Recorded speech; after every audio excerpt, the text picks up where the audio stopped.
Vicky dwi. Dwi wedi bod yn trio dysgu siarad Cymraeg. Well i mi bod fi newydd dechrau dysgu. Dwi wedi bod yn dysgu am tua mis. Dwi dal angen gwella. Fedra i ddim cofio sut i deud rhywbeth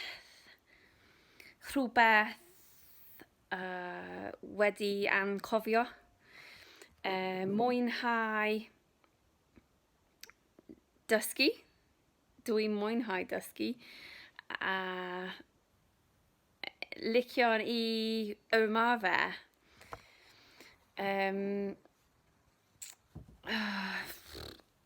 Mae dal rhaid i mi dysgu mwy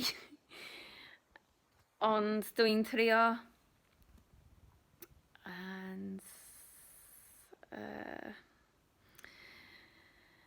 licion i ymarfer